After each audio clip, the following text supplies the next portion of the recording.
Bismillahirrahmanirrahim. Assalamualaikum warahmatullahi wabarakatuh. Innal hamdalillahi nahmaduhu wa nasta'inuhu wa nastahdi wa natubu ilaihi wa na'udzu billahi min syururi anfusina wa min sayyiati a'malina.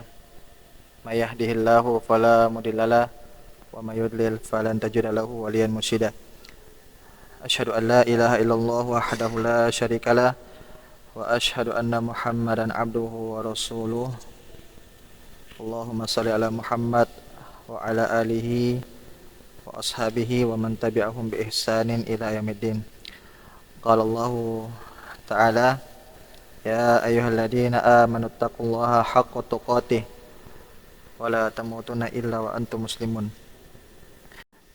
Ma'asyiral muslimin, jamaah yang dimuliakan oleh Allah Subhanahu wa taala, alhamdulillah, puja dan puji syukur kita haturkan atas kehadirat Allah Subhanahu wa taala, atas limpahan rahmat dan juga kasih sayangnya kita masih dapat berkumpul di tempat yang penuh mubarakah ini. Dan tak lupa pula juga salawat dan salam kita haturkan kepada junjungan Nabi kita Muhammad sallallahu alaihi wasallam, kepada para keluarga beliau, kepada para sahabat beliau, dan juga kepada orang-orang yang senantiasa istiqomah di jalan Allah Subhanahu wa taala hingga hari kiamat datang. Jamaah yang dimuliakan oleh Allah Subhanahu wa taala, insyaallah kita lanjutkan lagi pembahasan kita dalam kitab buku bekal salat, dan masih seputar atau masih dalam bab yang ke-10 atau bab yang terakhir, yaitu tentang kesalahan-kesalahan yang sering terjadi di dalam salat. Dan sekarang juga masih kita belum sebutkan semuanya, yaitu pembatal-pembatal solat. Kemarin kita sudah sebutkan ada beberapa pembatal-pembatal solat. Tentunya yang pertama adalah solat bisa batal dengan batalnya wudu.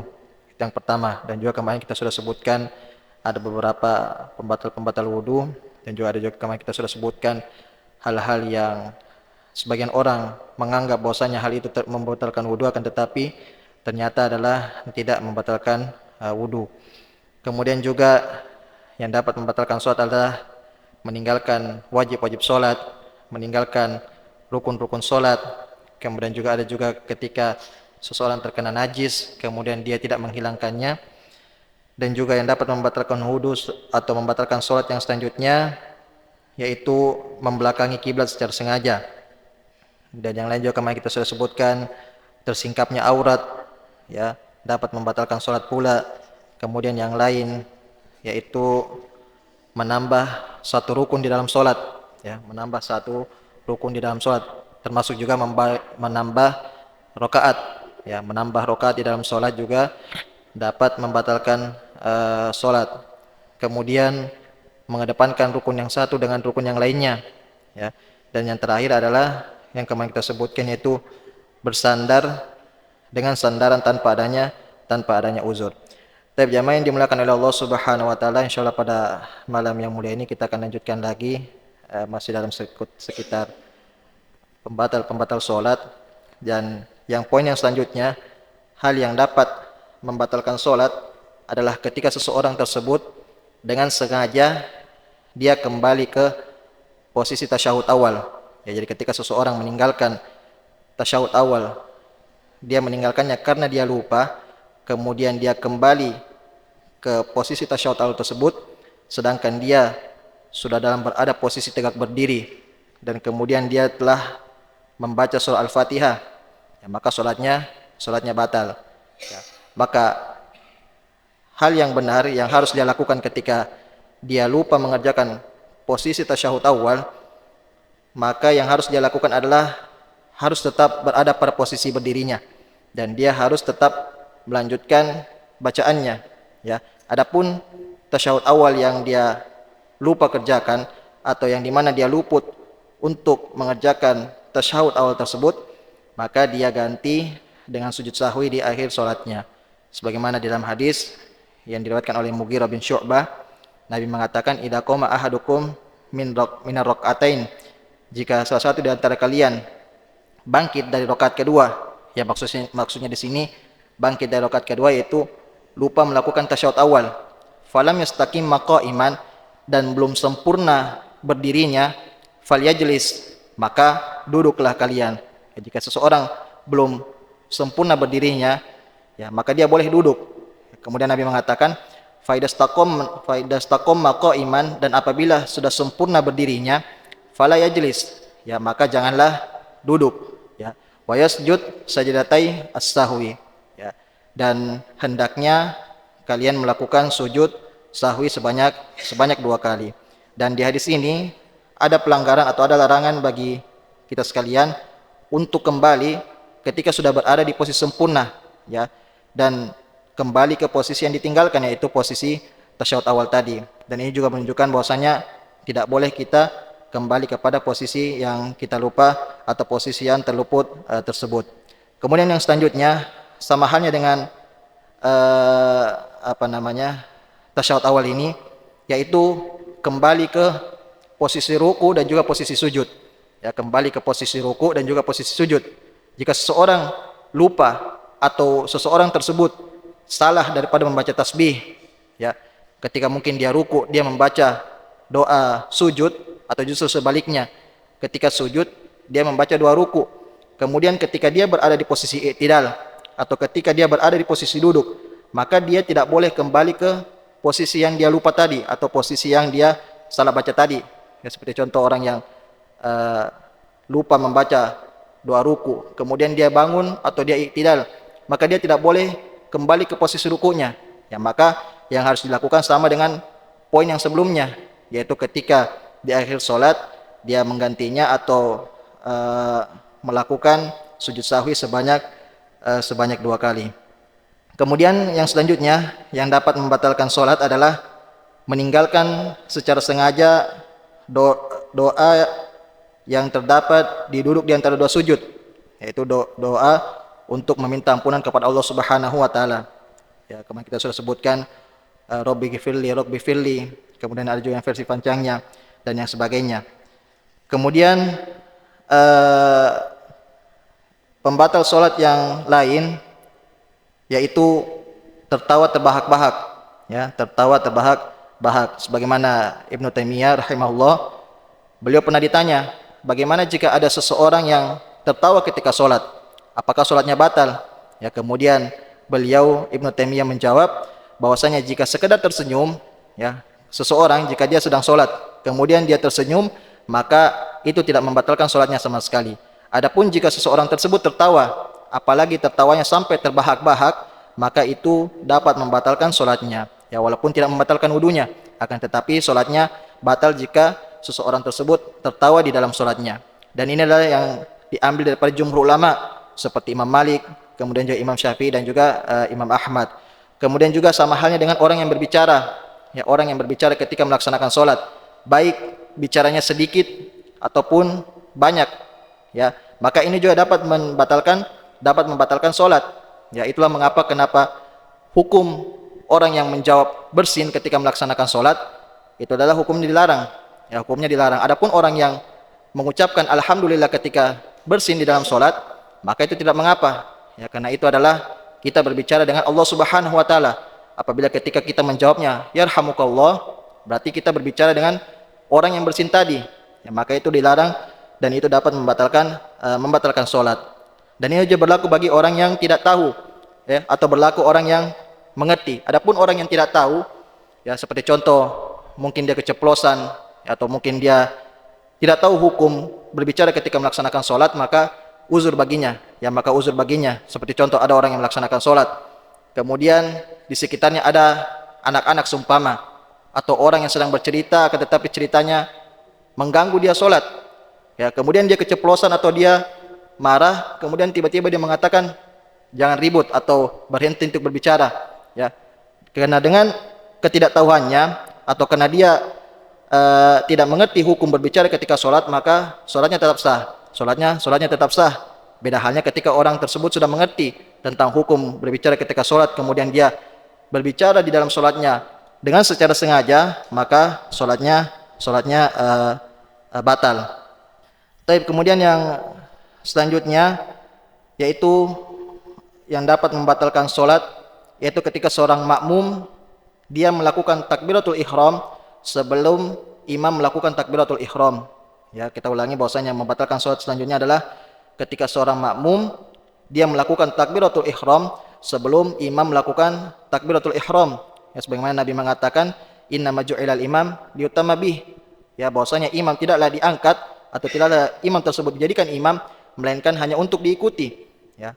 Jadi ketika seseorang melaksanakan takbiratul ihram atau seseorang memulai sholatnya tetapi imamnya belum memulai sholatnya, maka sholatnya batal. Begitu juga dengan gerakan-gerakan yang lainnya. Ya, apabila makmum tersebut mendahului gerakan imam, ya, maka hilanglah fungsi daripada imam tersebut. Sebagaimana dikatakan Nabi tadi, "Innama ju'ilal imam liyutamma bih." Bahwasanya imam tidaklah diangkat hanyalah untuk diikuti. Ya, jika seseorang makmum mendahului gerakan imam, ya tentunya hilanglah fungsi daripada imam tersebut, dan ini juga dapat membatalkan sholat daripada makmum tersebut. Ya, ini juga biasa kita dapatkan.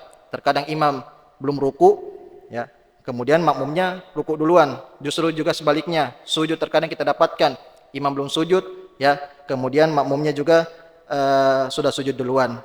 Dan ini juga bahkan bisa jadi pelajaran bagi sebagian imam untuk pandai-pandai mengisyaratkan kepada para makmum, karena sebagian makmum juga salah paham.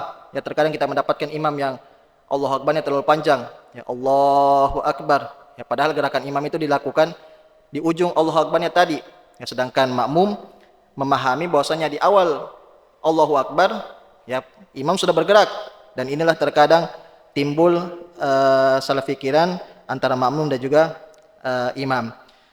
Kemudian juga sama halnya dengan ketika seorang makmum mereka atau seorang makmum tersebut salam sedangkan imamnya belum salam, ya, dan ini juga adalah pembatal sholat yang selanjutnya, yaitu seorang makmum dia salam sebelum salamnya imam, dan ketika ini dilakukan secara sengaja dan tanpa ada uzur, maka ini dapat membatalkan sholat.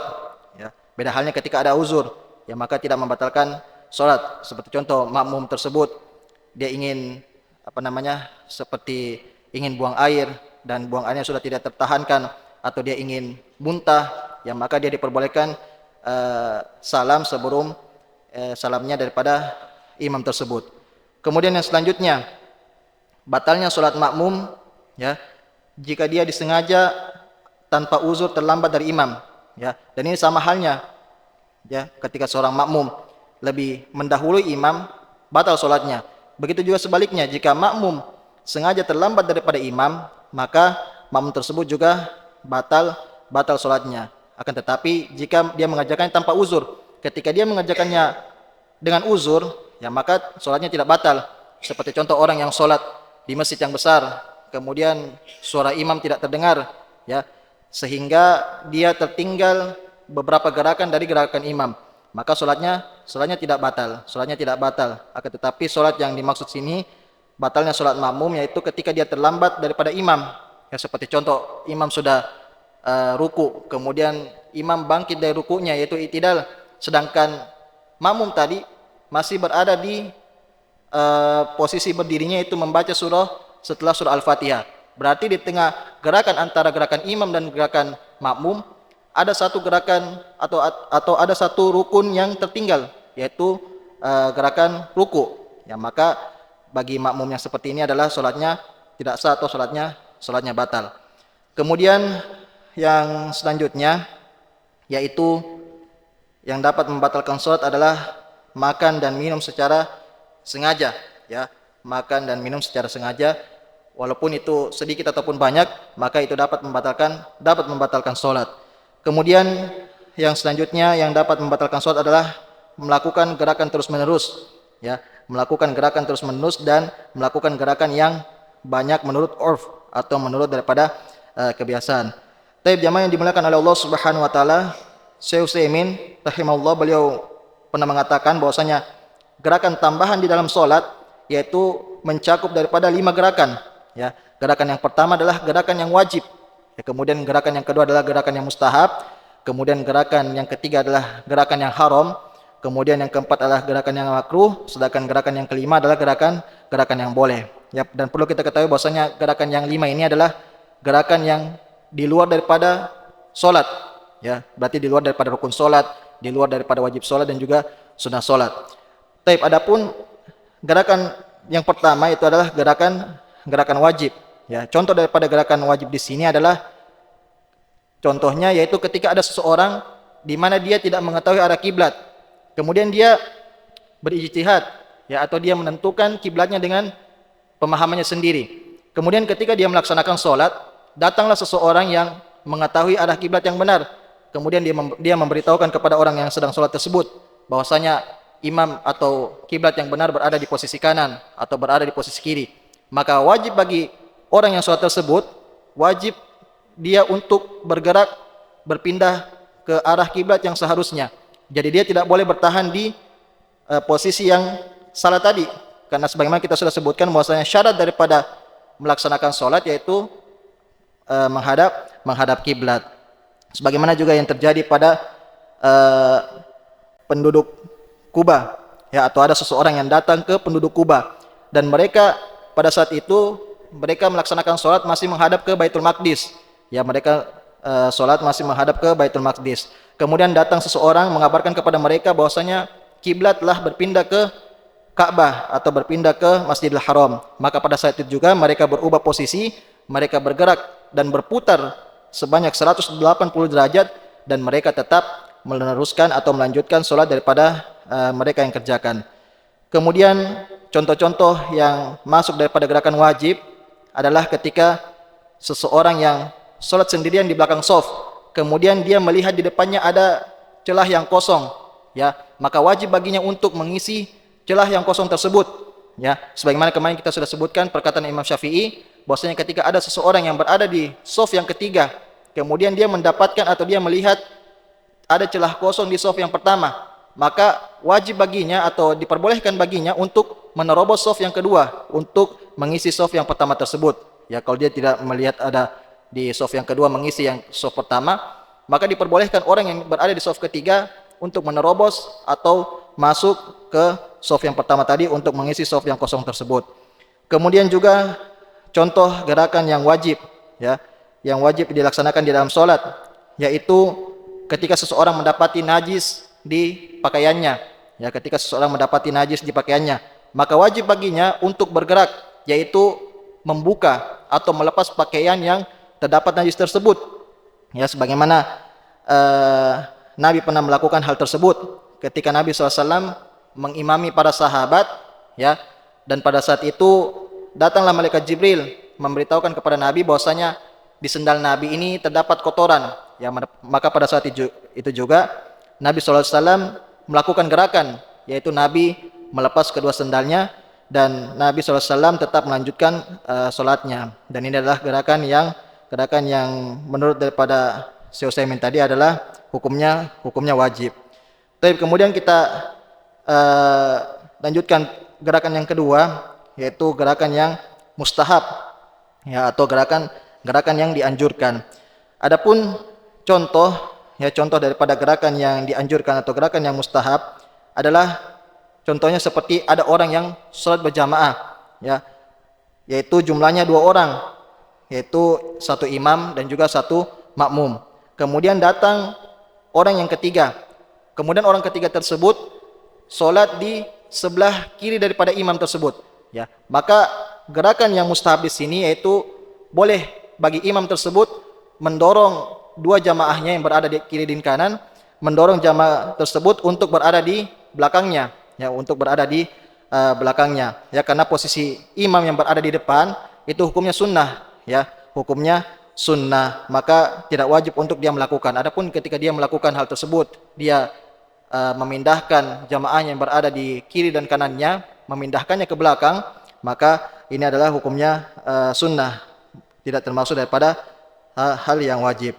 Kemudian juga contoh gerakan yang lain, gerakan yang dianjurkan, yaitu memindahkan hal-hal yang dapat mengganggu konsentrasi. Ya, ketika seseorang sholat kemudian dia mendapati di depannya ada sesuatu yang dapat mengganggu konsentrasinya, maka diperbolehkan atau bahkan dianjurkan untuk memindahkan hal tersebut. Ya, seperti contoh benda-benda yang ada ukirannya atau benda-benda yang ada tulisannya, ya.